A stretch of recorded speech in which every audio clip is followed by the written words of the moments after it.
I was talking to a friend yesterday at ang pinag-uusapan nga namin ay ang economy ng mga Western countries at paano makakaapekto ang susunod na administrasyon ng siyempre yung kapapanalo na presidente ng US si Donald Trump, ano? At lagi nating sinasabi na ang economy ng United States kung minsan ang nagdidikta sa maraming bansa, no, katulad ng sa ating bansa sa Pilipinas. At ang relasyon siyempre in terms of military power, marami kaming pinag-usapan kahapon. At ang isa sa mga nakakatch ng attention ko kahapon ay kung ako ba ang lilipat dyan sa Canada ngayon, ay paano ba yung sitwasyon din ngayon. At kasi sabi niya marami sa mga boardmates ko dito sa Australia ay gustong lumipat either ng United States o ng Canada, at mas marami sa kanila ang Canada. Then, I made a research kung gaano katotoo na maraming gustong magpunta dito sa Canada, at ito yung aking natagpuan. Ang sabi po ni Janice Rodriguez ng CIC News, Canada ranked as #1 destination for job seekers. Ang sabi po dito, a new study has named Canada as the top destination that people are looking to move for work. According to job search platform JobSeeker, Canada was the most frequently searched for destination for relocation among all countries viewed.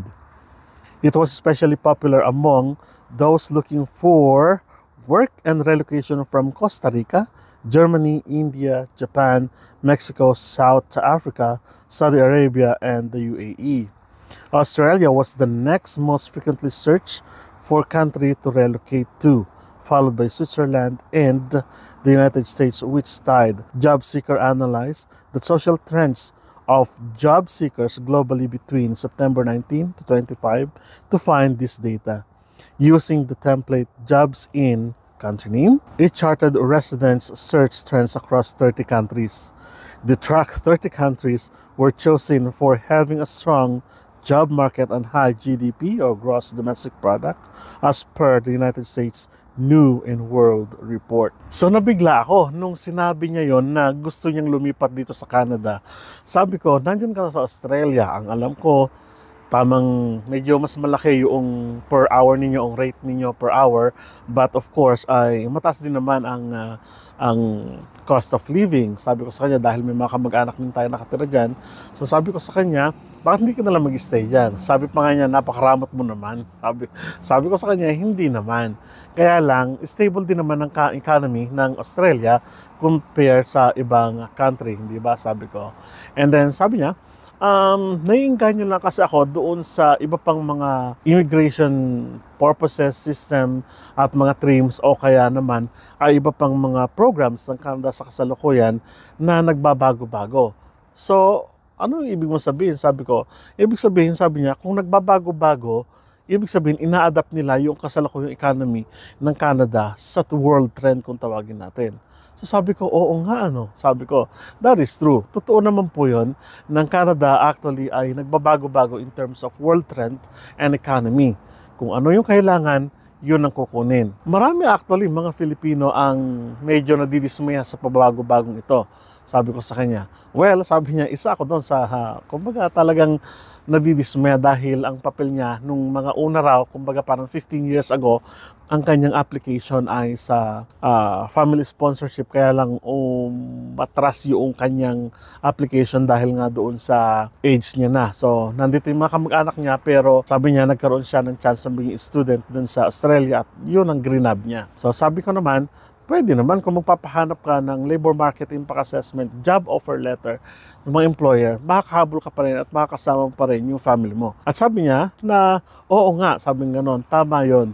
Pero ang kinagagalak ko at tinitignan ko mabuti dyan ay yung ipopost mo kasi yung sarili mo ng maigi doon sa, kumbaga ano talaga yung pangailangan sa kasalukuyan. For instance, meron kayong tinatawag na express entry. Sabi ko, that is true. Tama, may express entry kami dito na po pwede mong subukan, sabi ko sa kanya. And this only suggestion, sabi ko, kasi nandiyan ka na sa Australia, pero sabi ko, pagdating mo dito, may chance na magbaback to zero ka, o kaya naman, mag-step one ka muna doon sa trabaho mo sa kasalukuyan.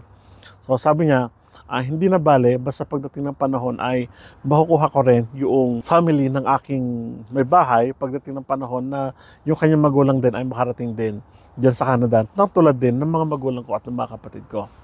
Sabi kong ganon, oo nga no, sabi ko, mas malawak ang tinatawag nating immigration process, hindi kung ikukumpara natin sa Australia kundi sa ibang bansa na po pwede nyong subukan. Ito yung pag-uusap namin na kung saan ay nakapagpating sa akin, nakapagpailaw doon sa aking kaisipan na tama, marami talang ina-adapt ang gobyerno ng Canada in terms of immigration process and system, streams, pathway, and so on na batay sa pangailangan ng Canada at ng tao para nang sa ganon, ma-align naman natin yung sarili natin doon sa sistema. So here are a list of top countries to relocate to work for according to the study. The number next to it corresponds to the number of times it was featured as a top country by overseas job workers from the 30 countries analyzed. 1 is Canada, Australia, Switzerland, United States, Singapore, Denmark, Saudi Arabia, United Kingdom,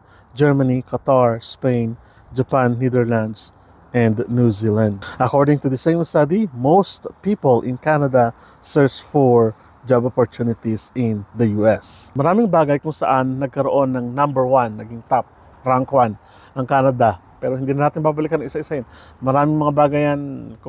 Meron tayong vlog doon sa sa party na yan, hanapin niyo na lang po. Pero ang isa sa kinatutuwa ko dito that Canada is actually kumbaga, alam niyo yung slime o kaya naman yung parang dough o kaya naman parang yung Play-Doh na kapag idinikit mo doon sa lupa, magmamarka doon sa kung ano yung shape ng, for instance, ng cookie cutter o kaya naman, halimbawa, ng isang shape, kung ano man yung shape na yon. Kung idinikit mo, magmamarka parang gano'n, So parang gano'n. So ibig sabihin, ina-adapt mismo ng Canada yung kanyang sarili sa pangangailangan ng daigdig, batay naman sa pangangailangan niya.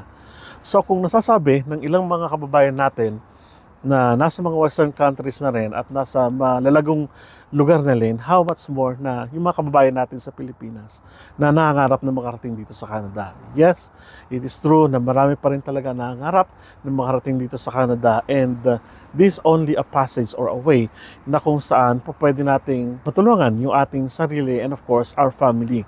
So kung titingnan natin mabuti, yung mga bansang binanggit na natin ay isa sa mga bansa kung saan gustong puntahan ng ilang mga kababayan din natin. At kung maghahanap tayo, pumunta tayo sa mga agencies, recruitment agencies dyan sa Maynila, makikita mo karamihan sa mga pinopost nila, Australia, United States, Canada, yung mga malalagong lugar. So why Canada? The survey listed Express Entry, the management system for Canada's flagship federal immigration program, as a key reason for Canada's appeal. Express Entry is designed to facilitate the immigration of skilled workers by extending invitations to apply for permanent residency to top-ranking eligible candidates. At isa naman talaga sa nakakaengganyo na programa ng Government of Canada is the Express Entry. So sabi ng aking kaibigan, nag-search na rin ako, sabi niya, at actually nakita ko yung program na ninyo dyan na kung tawagin na Express Entry. So sabi ko, talagang bihasa ka na. Yes, talagang pinag-aralan ko mabuti, and that will be my pathway. So ang gusto lang nating sabihin dito, that Canada is nakaka-adapt siya sa pangangailangan ninyo. Ihanap lang po ninyo kayong mga nangarap na makarating dito din sa Canada, na katulad ng aking kaibigan na nasa Australia, sa iba pang bahagi ng daigdig, ay i-adapt nyo lang po yung sarili according sa program ng Canada, at makakahanap rin po kayo ng para sa inyo sa kung paano po kayo makarating dito. So I hope po na inspire kayo sa kwentuhan natin ngayon. So maraming salamat, at kita-kita po tayo sa mga susunod na vlog. Sa muli po, paalam.